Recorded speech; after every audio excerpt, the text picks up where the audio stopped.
Isang mapagpalang araw ng December 4, 2024 sa iyo, kabayan. Narito ang ating ulat panahon. Makikisuyo po muna ako ng like and subscribe at pahita rin po ng notification bell para updated ka pa sa ating ulat panahon. Kabayan, meron pa rin po tayo mga weather system na siyang nakakaapekto at nagdadala po ng pag-ulan sa malaking bahagi po ng ating bansa. Unahin na po natin, kabayan, ito pong epekto ng northeast monsoon o hanging amihan. Ito po ay nakakaapekto na lamang po dito po sa area ng Batanes. Kaya yung mga kapatid natin dyan, asahan na ang panahon ay makakaranas po ng cloudy skies and rains po. May kasama pong pag-ulan. At dahil may pag-ulan po yan, hindi po natin iniisintabi ang posibilidad ng pagkakaroon po ng mga biglaang pagbaha and landslide due to moderate and heavy rain po. So ingat tayo dyan, kabayan. Samantalang dito naman po sa area ng Cordillera Administrative Region, Ilocos Norte, Ilocos Sur, Aurora, Calayan Islands at the rest of Cagayan Valley. Ang nakakaapekto naman po ay ito pong shoreline. So itong shoreline ay magdudulot po ng maulap na kalangitan na may kalat-kalat na pag-ulan, isolated thunderstorm din po. So may kasama yung pagkulog at kidlat, kaya tayo po ay mag-ingat. Hindi rin po inaalis ang posibilidad ng pagkakaroon po ng mga biglaang pagbaha and landslide, lalo na't magiging moderate and heavy rain po ang pag-ulan. Samantalang dito naman po sa Metro Manila at ilang pang natitirang bahagi ng ating bansa, kabayan, asahan ang pagkakaroon po ng partly cloudy to clouded skies with isolated rain showers and thunderstorm. So posible, kabayan, ito po ay magdulot din po ng mga biglaang pagbaha, lalo na po sa mga prone areas during severe thunderstorm. So posible lalo na sa hapon at sa gabi ay makaranas po ng malalakas na pag-ulan dahil po epekto ng mga localized thunderstorm. So kabayan, ngayong araw na ito, dahil sa epekto nga po ng shoreline, inaasahan natin na ito po ay magdudulot po ng pag-ulan lalo na po sa area dito sa Luzon.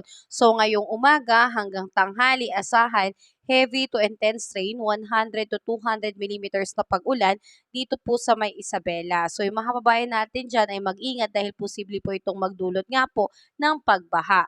Samantalang moderate to heavy rain naman po, 50 to 100 millimeters na pag-ulan ngayon dito sa may Cagayan, Ilocos Norte, Apayao, Kalinga at Aurora. So posible po ang mga localized flooding, kaya tayo po ay mag-monitor.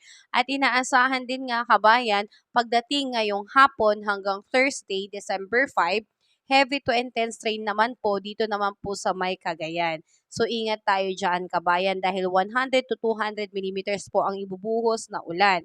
Pagdating naman po dito sa may Ilocos Norte, Apayao at Isabela, moderate to heavy rain naman po. Ingat pa rin po tayo dyan, kabayan. At pagdating natin ng Thursday noon hanggang Friday noon, December 6, moderate to heavy rain na lang po na pag-ulan ang aasahan dito sa may Cagayan, Ilocos Norte, Apayao, Isabela. So ingat tayo dyan dahil posible pa rin po ang pagkakaroon ng mga localized flooding. At kabayan, kung concerned ka kung meron bang bagyo sa araw na ito, December 4, kabayan, ay wala pa po.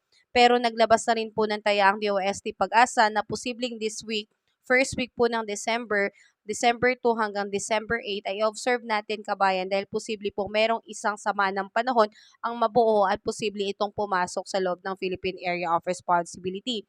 Pagdating naman ng week 2, December 9 to December 15, kabayan, mas mag-antabay tayo dahil mas may tsansa po na meron pong bagyo na mabuo at ito po ay magkaroon ng landfall scenario dito po sa ating landmass. So tayo po ay mag-monitor, kabayan. Pero sa ngayon, ipanatag mo ang iyong kalooban dahil wala pa po tayong bagyong namamataan sa loob at labas ng Philippine Area of Responsibility. Ito pong balita ko na to ay bilang paghahanda po dahil naglabas na nga po ng forecast ang Pag-asa na posibleng bago matapos ang buwan ng Disyembre ang taon na ito na 2024 ay meron pa pong pumasok na dalawang bagyo. So if ever mangyari yun, ito po ay magkakaroon ng local name na bagyong Kerubin at bagyong Romina. So yan po yung paghandaan. Hindi po yan pananakot, kundi paghahanda at bukas isip tayo, kabayan, para tayo po ay maging alerto palagi. At dahil nga sa ating mga weather system, asahan natin ang ating mga temperature ngayong araw na ito dito sa Lawag ay aabot ng 30 degrees Celsius, Tugigaraw 28 degrees Celsius, Baguio 23 degrees Celsius, Metro Manila 31 degrees Celsius, Legazpi 32 degrees Celsius at Tagaytay 30 degrees Celsius. Dito naman sa may Calayan Islands at Puerto Princesa abot po ng 32 degrees Celsius, Iloilo, Tacloban, Cebu, Cagayan de Oro, Zamboanga at Davao ay aabot po ng 32 to 33 degrees Celsius. Sa Davao po 33 degrees Celsius. So tayo po, yan po yung inaasahan natin kabayan na air temperature. Medyo hindi ganon kainit dahil nga po may mga weather system po tayo na siyang nagdudulot po ng makulimlim na kalangitan na may kasamang pag-uulan. Depende na lang sa area nyo kabayan kung magiging malakas o mahina pa yung ulan. Pero kabayan, patuloy pa kitang i-update sa ating mga susunod na ulat panahon. Kaya ako po ay makikisuyo ng like and subscribe at pahit na rin po ng notification bell para updated ka pa sa ating ulat panahon. Kabayan, salamat at pinatapos at inunawa mo ang aking video. Ingat kabayan, marami pang blessing nawa ang dumating sa iyong buhay. God bless kabayan.